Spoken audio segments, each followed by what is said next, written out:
For this claim. As with any Beyblade generation, we have two brands that handles Beyblade, Takara Tomy and Hasbro. Now in this video, I wanted to take a look at both of the brands for the end game for Beyblade Burst and see what really stuck out in the end for each of the types in Beyblade Burst. Attack, defense, stamina, and balance. Now before we continue with this video, mallofbays.com, because we have Beyblade X products, we have Beyblade Burst products, it is an optional way to support the channel and helps keeps the channel alive, so I appreciate any support regardless. Now, I want to kind of take a minute to just kind of say that in terms of both of them, I think for the final end series for Hasbro's Quad Strike and Takara Tomy's BU, it really solidified both of the metas for at least evolving and adapting to be more interesting. In Hasbro's case, it's very strange, but for TT's case, we'll kind of get to that. But let's Okay, so let's go type by type, or general archetypes or that type of stuff, like equalizer or whatever. Okay, really funny one. Let's start off with defense. Now, I've done an entire defense guide for Beyblade Burst's Endgame. Now, generally, I want to say that defense is a very tricky thing to do, whether it's overall good defense or just specific type of defense.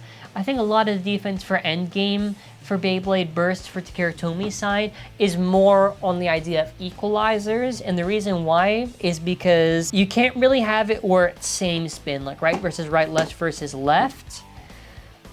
It's possible, but it's very, very difficult. And when you have something where it's like a left versus a right where they equalize against each other, the equalizer softens the blow.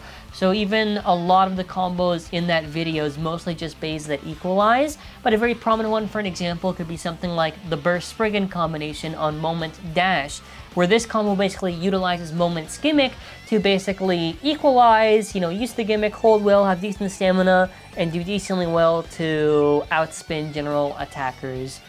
Now on the Hasbro side, the issue with Hasbro and in general with TT is that, well, TT definitely has a way more diverse pool of defense options. Hasbro side is where this gets really, really tricky because, for example, Hasbro, you maybe have something like chain on bearing, and the issue with mentioning bearing stuff in general is that I feel like bearing stuff is a big cop-out just because it's a good stamina driver but also has a good defense properties. But I feel it's too easy to call them out. But like, you know, Takara Tomy, you have stuff like Zeal, you know, a lot more options you can use there. And I feel like the Hasbro side, there's not really much. You maybe have, for an example, something like Fierce on a Unite driver that can maybe be good same spin and maybe opposite spin. And then after, I don't know, maybe you have the Chain Beyblade on bearing like I just mentioned. Or you get something like Twister or maybe any of the other top QS stuff, just maybe for defense, but even then that's pretty rough. Alright, next up you have your equalizer. This is going to be super, super simple.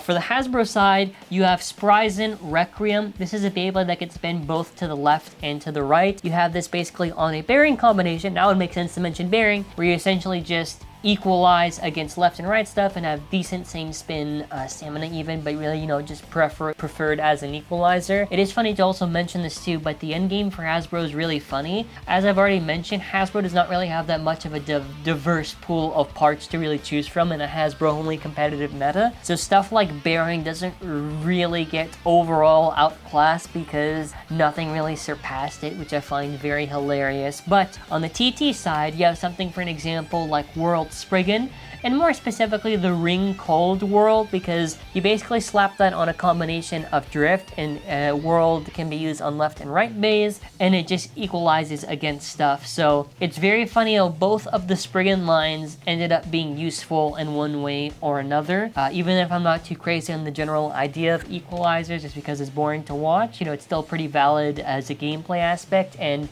valid for both of them to exist. Now on the attack side, I feel there is... this is where this gets a little bit funny because technically I didn't have to put TT Zyphoid here, but TT Zyphoid I do want to count because Takara Tomy has this Beyblade called Zyphoid Excalibur. This is a pretty hard-hitting attack type Beyblade. It can be used on various types of discs. And what's really funny is that the gimmick of it is where the sword basically releases and it causes a stronger impact in battle once that gimmick activates, because it will lose clicks in battle, because as the Beyblade burst system is, in order to burst you have to lose clicks. So that was a pretty cool way for an attack type to be utilized in a pretty unique way. But also on the Hasbro side, I want to say the best right spin attacker is honestly have to be Zyphoid.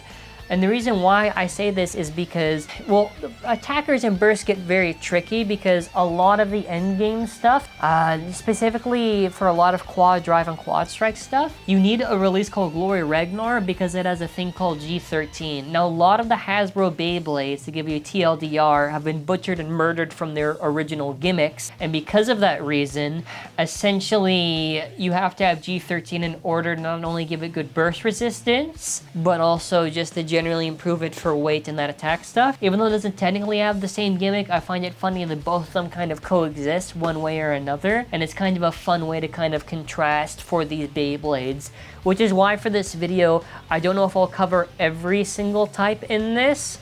I kind of want to have it kind of mirror off each other for the motifs used, like, just because I think it's fun. But yeah, then after for left spin attackers, you have Guilty. Now Guilty Longinus, I have to say, I think is the best attacker overall for Beyblade Burst DB/BU in the end game.